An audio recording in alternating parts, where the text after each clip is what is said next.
I'm in a huddle. And we are live. So, John, let's maybe give it a couple of seconds before we get started. Let some people join. How's your day going? Yeah, all good, thank you. All good. It's my Friday today. I'm heading away to play golf for the weekend, so all's Nice. fair. The sun's shining. Can't wait. Good.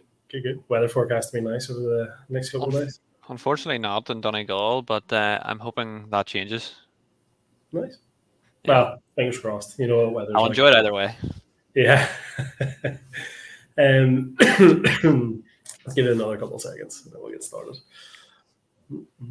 Hi to everyone who has joined so far. Hello. Oh, also, by the way, guys, we'll have a live chat available. So anyone that wants to comment, we should be getting it up. And, for example, today we're obviously going to be going through new features on WorkPal over the past year. And, if you have any comments or any questions, if you want to ask those as we're going through, we'll do our best to answer those at the end of each section. Alternatively, we'll have a little glance over at the end as well, just in case we missed any, and we'll do our best to answer any and all questions. Okay, shall we make a start? Yeah. Okay, so guys, again, welcome to Then and Now, 12 months of new features on WorkPal. So the aim of today is just to provide a little bit more context around some of the bigger features that we've announced on WorkPal and that a lot of clients are using very well.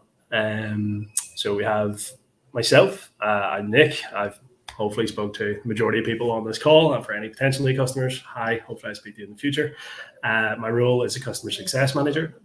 Essentially what that means is I'll be reaching out on a quarterly basis and sporadically in that quarter to make sure that you're getting on okay with WorkPal. If you have any issues, if you have anything you want to learn more about, or if you just generally want to have a chat about the system and the technology, I'm happy to geek out on that with you. And with me, we have John McKeague.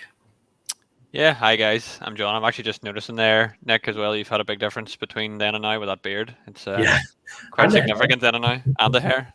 I'm like, I didn't want to comment on the hair. Yeah, guys, I'm John. I'm one of the sales managers here at WorkPal. So my job really revolves around sort of showing the system to potential new clients, figuring out how we can solve any workflow and job management problems and pain points they have with the WorkPal solution, and really streamlining everything in the background, everything from desktop or office-based right through to field and back. Yeah, fantastic. And John, hopefully you've spoken to the majority of people on this call, and if not, hopefully we will. Okay, so I'm going to be talking a lot during this call. Apologies if you get sick of my voice. So John, if you wouldn't mind, would you tell everyone who doesn't already know what is WorkPal? What's it? Yeah, so sort of as I kind of touched on there, WorkPal is really surrounds job management and job management between office and field. So any company who has field-based workers who are out completing jobs in the field, maybe traditionally done on paper job sheets or triplicate books, and it's really gathering all that information digitally, making it more streamlined, and it's all live too. So getting that information back into the office quicker. That allows you, quicker job completion, therefore quicker invoicing, better cash flow, and really just bringing everything into sort of the digital era that we're now in. And beyond that, we can do intricacies with things like reporting, analysis reporting, making sure that everything is running between office and field as smoothly as possible. Fantastic. And to ask the obvious question, do many people avail of your service? Yeah, we have. I mean, we're growing at a really rapid rate, which has been great. And not only the amount, but the actual fields which we are working in are growing, all the time. And with the new features, some of which you'll touch on, have allowed us to expand into wider sectors, different sectors. And it's been really, really good. So hopefully there'll be a lot more will avail of my services and learn a bit more after this call. So Nick, I'm counting on you. That's a lot of pressure. But no, that's good to hear that, WorkPal is obviously growing and that we are expanding into various different sectors. Have you got a favorite sector that you'd like to focus on, or is it A generalized approach. No, I mean, with all the sectors that may be on this, I'm going to say them all. No, I mean, I do enjoy sort of anything that is asset management focused because I really think it drills into the system very well. And it's where some of the developments have been over the past 12 months as well. And all of the best of the information in terms of reporting you can get back on assets, sort of trend analysis reports and maybe problem assets. It's something that I really enjoy sort of delving into. Fantastic. And just before we get started, you said a key word, which is assets. Do you want to give us a brief example of what an asset would be for a Of general course. company? Yeah, so for us and any of our customers, assets are different pieces of equipment or anything that you're managing that sits on a site. So for service and maintenance contracts, thinking about it simply, it might be things like aircon units or boilers, right through to things like excavators or heavy machinery, things that are required to sit on a site, and you maybe have a service and maintenance contract or are out to reactively maintain those assets.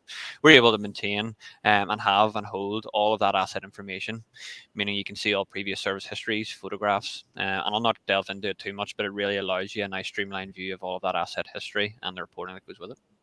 Fantastic. Sounds brilliant. And on that note, let's get started.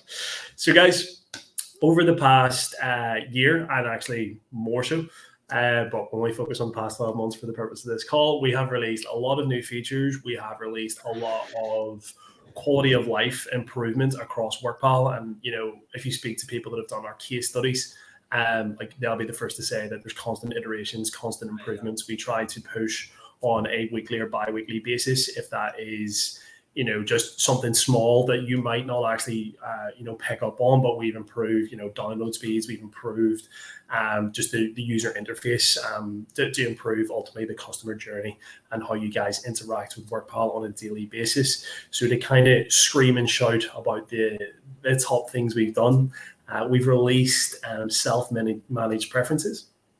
And guys, I will go into details on all of these. I'm just going to kind of overview this at the minute. We've released a purchase order and supplier system. We've introduced SLA reports, so service length agreements, which will allow you guys to show how compliant you are from a reporting basis internally, and then actually give you the ability to export that and send it to a unique client, a unique group, or a unique site to basically say like, hey, we're doing our job. If you want to increase service, we can discuss that. We've introduced an management report. We've introduced the ability to add documents on the system, and not only that, the ability to add documents against users, vehicles, and a variety of other pieces of information in the system. We've added the history of preferences, so anybody that has access to a desktop can go in and can mold the system settings essentially to give you guys like a specific workflow. And anybody that changes something and it's like, oh, this isn't working all of a sudden, if we check our preference history, we can see that, oh, John's changed this by accident. It's an easy fix. Finally, or not finally, but wrapping up, we have introduced a new node hierarchy. We have the ability to edit shift times, which was a big feature request from our client base. So we do also listen to the feedback that we get from you guys. Ultimately, you guys are using the system, and we want to provide the best user experience as possible. So if it's something you're shouting about, we're definitely going to do our best to get to you.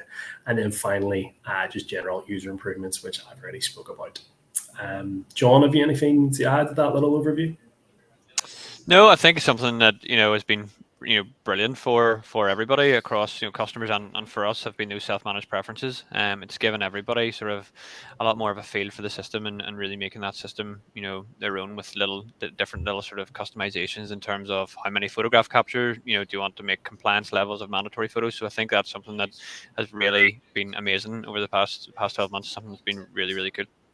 Yeah, I agree. It kind of gives the users the system in their hands, essentially. And actually, on that note, let's go on to the self-managed preferences tab. So, guys, at the minute, we can kind of get a little bit of a snapshot of what that system preferences page looks like. So we have your company details, you have your features that you can add or on. Now, a little disclaimer here. Any of our light users or non-WorkPal Pro users don't actually have access to this. The reason for that is that there's a lot of features that you guys just don't have access to. But at the same time, there is things like self-managed preferences on a light version that you guys can utilize.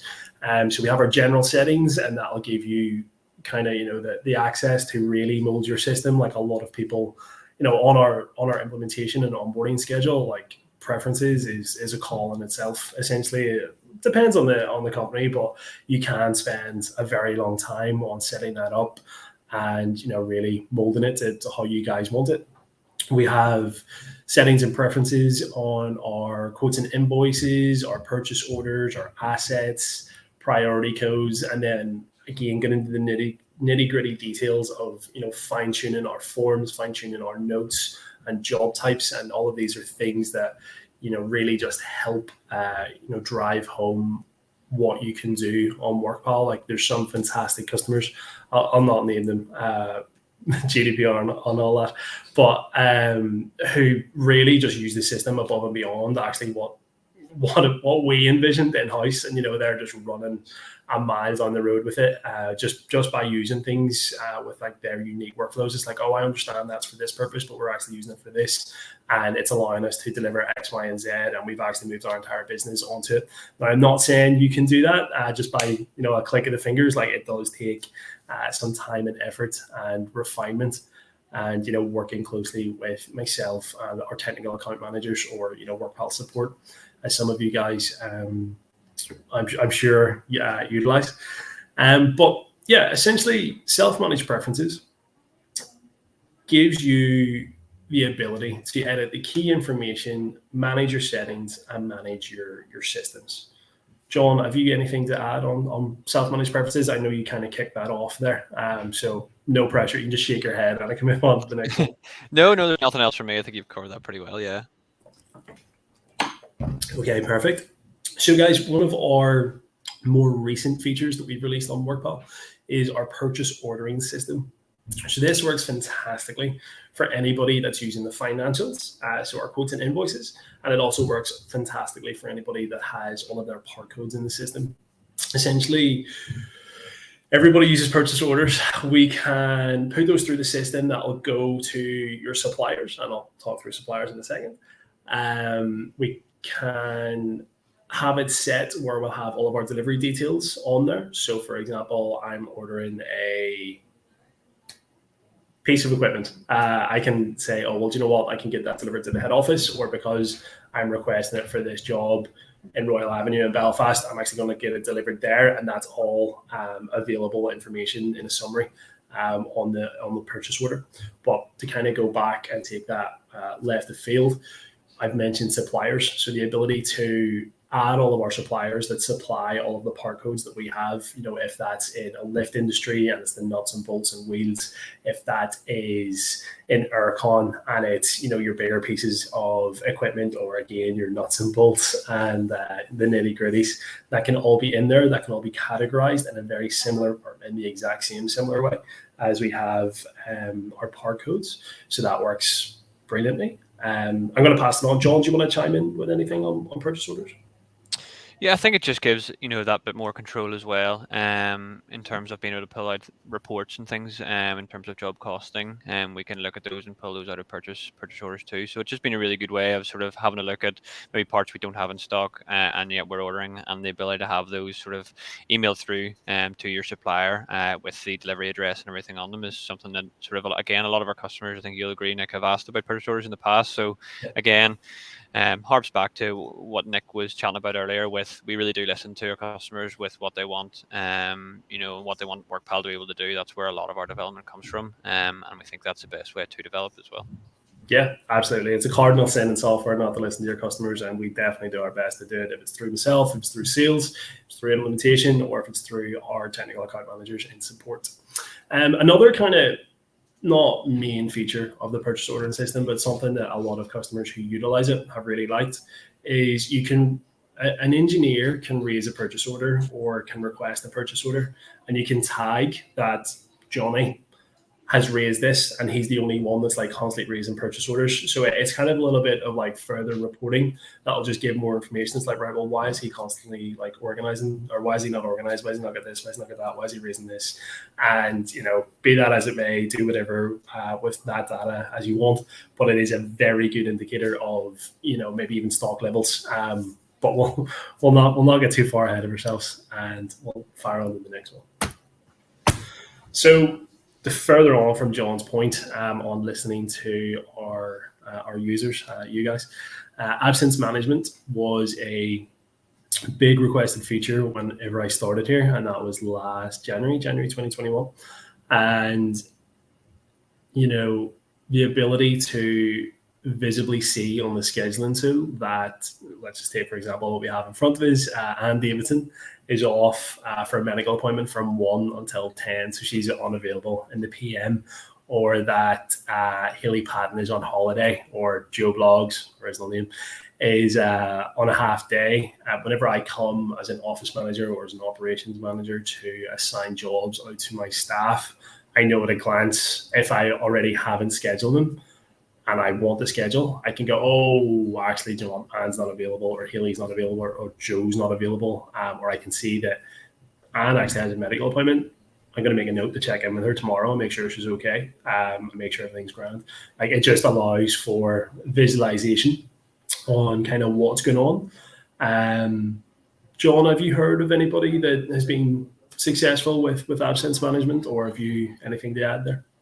No, I've nothing more to add. I think it's just, a good, really key feature now that it's just given again, another level of control and another level of knowledge to all of our customers that they're able to very, very quickly add in holidays, add in medical appointments, maybe anything at all in terms of absence of sickness. And another really good thing in the background is that when you do add an absence for an individual, it will also create a register of those absences, what those absence types are, and count those up. And the other thing you can actually do and is, let's say you have a team of 10 and you don't want any more than 4 people off at the same time, you can allow the system to give you a warning to say, if someone tries to put a 5th absence in for the same date, same time, that is going to ping you up a warning to say you already have those 4 people off or 5 people off or whatever you want to set that limit at. So again, just giving you those quick pre-warnings that you can still override. Ultimately, it's still in your control, but it just gives you that quick reminder. Yeah, absolutely. And just to piggyback on that point, as a further action from absence management, we actually have an absence report, which has just been released as well. And essentially what that allows you to do is run that across your staff for any period of time, and it'll allow you to kind of see again at a glance, like in a consolidated report, who's been off, who's been pulling the sickies, and just give more information. Okay, documents. We're going to change it up a little bit here. John's going to kick this off and just explain documents on the system, and then I'm going to add in at the end, just so you guys aren't completely tone deaf listening to my voice. Yeah, so documents, we have 2 different types of these. So we have forms and documents, and just to differentiate very, very quickly before touching documents in the system, forms are things which you would complete on the mobile. So things like you can see there, the CD11 that's being completed on the mobile app. And those allow those documents to come back in again rather than doing those on paper. But the documents library itself that we're chatting about here, and what some things that we've added to the documents are, previously we could have documents on clients, on sites, or on jobs. You could limit who sees those documents between those.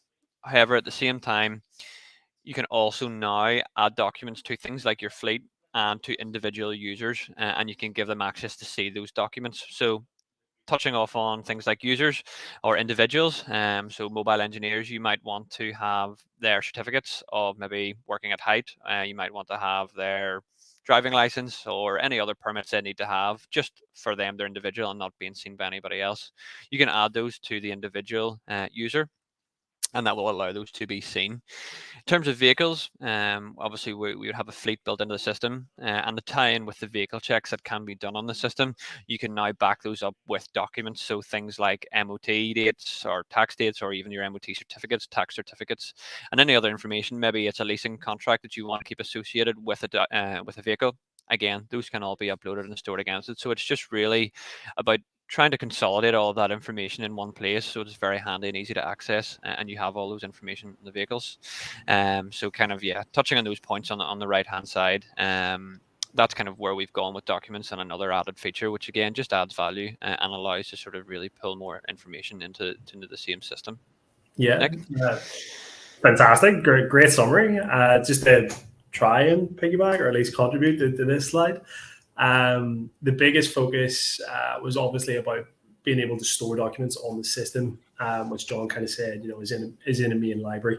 And we've listened to a lot of feedback. And by the way, if you have any feedback on anything we've spoke about, or even the system, reach out to himself, reach out to support.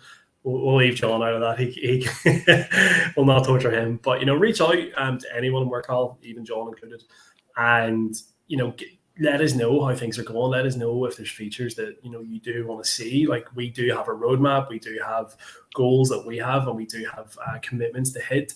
But we're not blind and we're not deaf to your requests.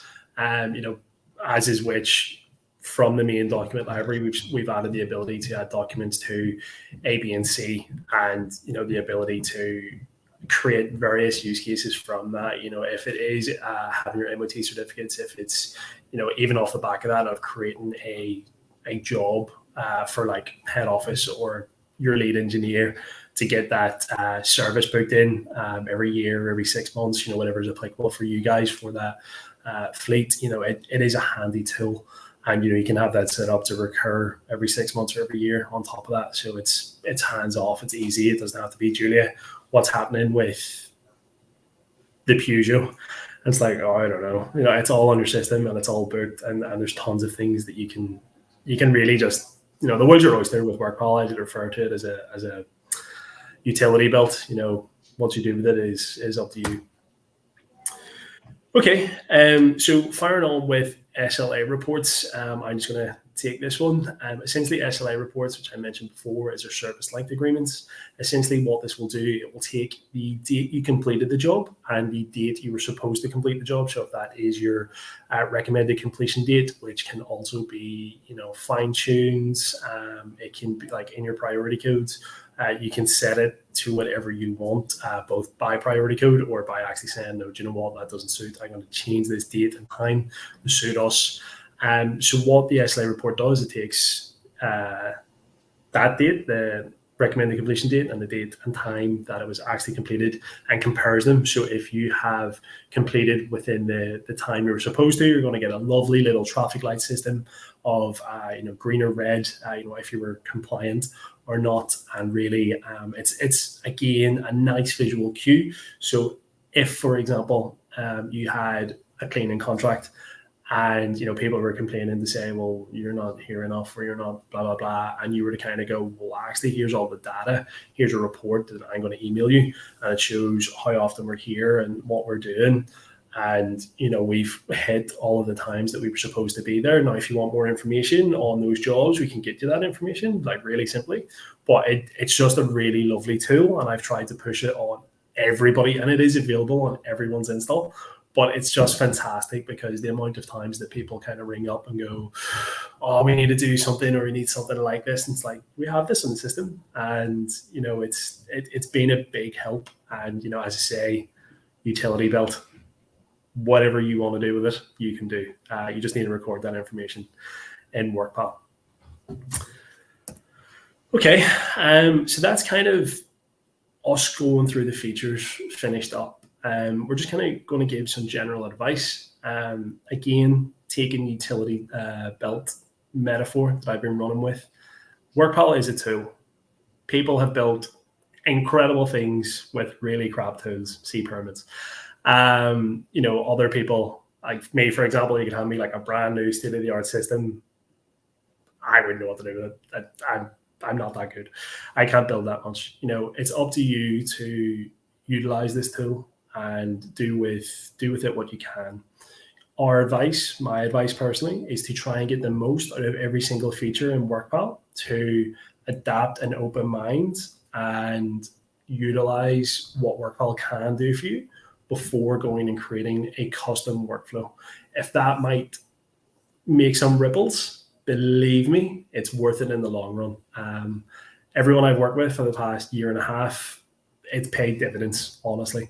And, again, see our case studies for anybody that has done them or anybody that's interested. There's a lot of people that are screaming and shouting about things like that in there. John, have you any advice for anyone listening? No, I think you've touched really, really on it. It is that sort of tool to really get as much out of it as you can. But what I would say is between myself or one of the guys here at the sales team, right through to the technical support team, we will try our best to understand your current workflow, your current problems, what you currently like about the way you're doing things, and how we can adapt those in and find the best case fit for WorkPal, and really sort of honing in on the pain points, because at the end of the day, we are sort of a software as a service and a solution for you. So we will try and understand, but as Nick said, trying to also at times think about how WorkPal can help you the most with the current features, and maybe having to change a slight tweak in the workflow. But we will be here to understand your own, and we've done it all before with most of the sectors we've done, and we will have experience in, and we can offer that experience out to you guys too. Actually, John, I suppose just as you said that, kind of merging the two things we said, do you want to briefly talk people through our onboarding process and how we actually get that information? Obviously not super detailed, but just an overview that we do spend time getting to know those intricacies. Yeah, so when sort of, if you're chatting to me on the likes of a demo in the system, we'll take time at the start of the demo to learn about your business. I'll obviously have done some research into the business of what I can find online and sort of previously chatting. But we'll spend some time at the start of that, learning more about your business, learning about your workflow, learning what a typical job looks like, what does a typical day look like, and then we'll touch on and look into sort of the I wish, or I would like, or this is frustrating me, or this needs to be better. So kind of the pain points in your current workflow. Maybe that is things like waiting to the end of the week to get job sheets back from engineers who are traveling all around the country, and you get those back, and those paper job sheets are completely illegible. So you're spending another 3 days going back to engineers to ask what that is. Obviously, the solution, I've taken a simple case scenario that a lot of people seem to have a problem with, is because it's digital, and because of the parameters you can set up, you're always going to get the same information back from every engineer that goes out, because you're setting those parameters, and you're not going to have to deal with any handwriting. So that's just a really sort of simple example of a problem that we'll look to solve for you. And the other problems, we welcome you to bring those forward, and we will try our best to figure out if WorkPal, and again, we're not here to say it can do something it can't. If it's not something that's something better managed outside of WorkPal, again, we're here to advise that. If it's something in accountancy, well, maybe obviously we do integrate with accounts packages, but we'll advise you to do that outside of it. So we're here to try and figure out best case for you and for the system. Yeah, perfect. And then just to piggyback on that, if you were to sign with WorkPal, we have an onboarding team that spends even more time on like a nitty gritty detail of like, okay, you've spoken about this with John, this is what information I know and I'm aware of. Let's work on through this. And then they take you through the system. Like I mentioned previously with the self-managed preferences, like that's a call almost in itself, where it's okay, well, do you want this? Do you want this? Would this work for you? Would this work for you? And then kind of before you go, you're never on your own, but before we kind of take the training wheels off, there's always a handover call with myself, and it's like, okay, well, what's working for you, what's not working for you, everything's okay, all right, and then I touch base later, and there's always check-ins. It's like, okay, well, how are you getting on? How's things? Do we need to look at anything that's not really working? And honestly, 9 times out of 10, it's never you're off by a mile. It's always like a couple of millimeters here, and as John will find out tomorrow on the golf course, painfully, it's always only a couple of millimeters. No, it'll not be. It'll be yards and hundreds of them, of course. Good. Okay, guys, that is everything from us. John, do you want to give some details on how to book a demo if people are interested? Yeah, there's a number of ways. So I mean, if you want to get on through our website, you're able to book in a demo there with just dropping a few details in. You'll also be able to see a quick video of that, or we can send across a video. The other way, you can give a call in, chat to one of us, drop us a message on LinkedIn, or if you're local, you're more than welcome also to drop by the office and say hello face to face. So yeah, if anyone has any other questions, feel free to ask them in the chat, or anything else for myself or for Nick. We're happy to answer them. Yeah. Nick Horn says, thanks, guys. Thanks, Nick. Thanks for joining Thanks us. very much. We'll give it another couple of seconds, but guys, we're going to wrap up. For anyone that is interested, you can reach us through our socials or through workpal.app, or just give us a call, pop in everything John just said. And for any of our current customers, pop us an email, and I'll be happy to organize some calls.